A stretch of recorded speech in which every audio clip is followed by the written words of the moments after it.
ये आकाशवाणी गोरखपुर है। अब रउआ सभे प्रमोद कुमार सिंह से भोजपुरी में समाचार सुनी। कोविड मरीजन का संख्या फिर से बढ़ती हवे। श्रोता लोगन से अपील बाटे कि एह में कौनो कोताही न बरतें। सज्जो सुरक्षा उपाय का पालन करी और 45 बरसी से ज्यादा उम्र के सज्जो लोग बेहिचक टीका लगवावें। सुरक्षित रहीं और 3 गो आसान उपाय का पालन करी। मास्क लगाई, 2 गज दूरी हवे जरूरी, सुरक्षित दूरी बना के रखी, हाथ और मुंह साफ रखी। और अब समाचार।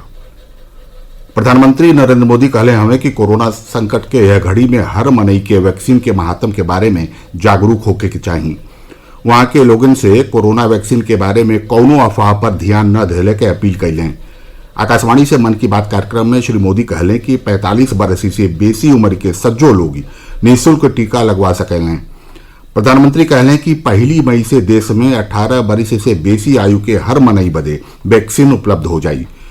श्री मोदी कहलें कि अब कारपोरेट सेक्टर और निजी कंपनियों अपने कर्मचारियों के वैक्सीन देवे बदे टीकाकरण कार्यक्रम में शामिल हो सकेलिन।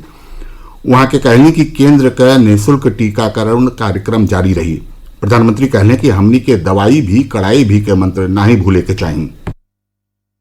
मैं आप सभी से आग्रह करता हूं कि वैक्सीन हम सबको लगवाना है और पूरी सावधानी भी रखनी है। दवाई भी कड़ाई भी, इस मंत्र को कभी भी नहीं भूलना है। हम जल्द ही साथ मिलकर इस आपदा से बाहर आएंगे। श्री मोदी कहलें कि केंद्र सरकार राज्य सरकारन के प्रयासन के आगे बढ़ाने में पुरहर शक्ति से जुटल हईन और सरकार पुरहर जिम्मेदारी के साथ बढ़िया कार्य कैले के प्रयास कर रहा हईन। प्रधानमंत्री कहलें कि संकट के घड़ी में कई गो क्षेत्रन के विशेषज्ञन के साथ लम्हर चर्चा भइल हो। दवाई उद्योग, वैक्सीन बनावे वाले, ऑक्सीजन उत्पादन और चिकित्सा क्षेत्र से जुड़ल विशेषज्ञ सरकार के महात्म वाला सुझाव दिले हमें। कोविड महामारी पर केंद्रित मन की बात के यह कड़ी में श्री मोदी कोरोना योद्धन से बातचीत कैलें।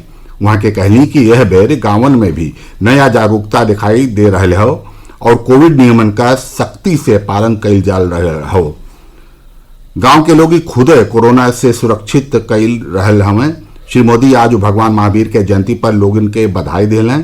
प्रधानमंत्री कहलें कि रमजान के पवित्र महीनों चलत रहे हो, आगे बुद्ध पूर्णिमा हो, गुरु तेग बहादुर जी के 400वां प्रकाश पर्व भी हो। इस सज्जो हमनी के आपन कर्तव्य निभावे के प्रेरणा देला।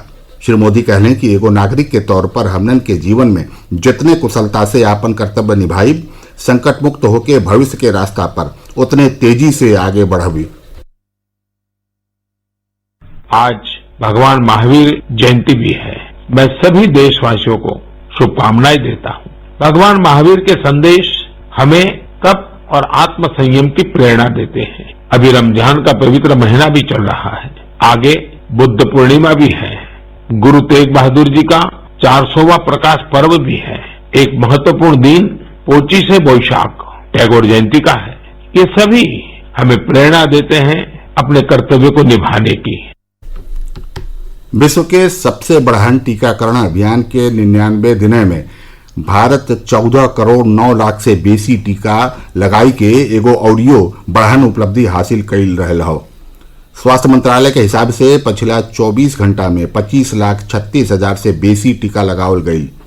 भारत रिकॉर्ड समय में सबसे तेज गति से 14 करोड़ से बेसी टीका लगावे वाला पहला देश बन गई हो। 24वां और अंतिम जैन तीर्थंकर भगवान महावीर का जयंती आज मनावल जा रहा हो। जैन समुदाय बदे महावीर जयंती का विशेष धार्मिक और आध्यात्मिक महत्व है। राष्ट्रपति, उपराष्ट्रपति और प्रधानमंत्री देशवासियन खास करके जैन समुदाय के शुभकामना दिले हमें। कुशीनगर जिला के पावा में कोविड नियम के हिसाब से भगवान महावीर का जयंती मनावल जा रहा हो। एक साथ भोजपुरी समाचार का ये बुलेटिन पूरा भइल। नमस्कार।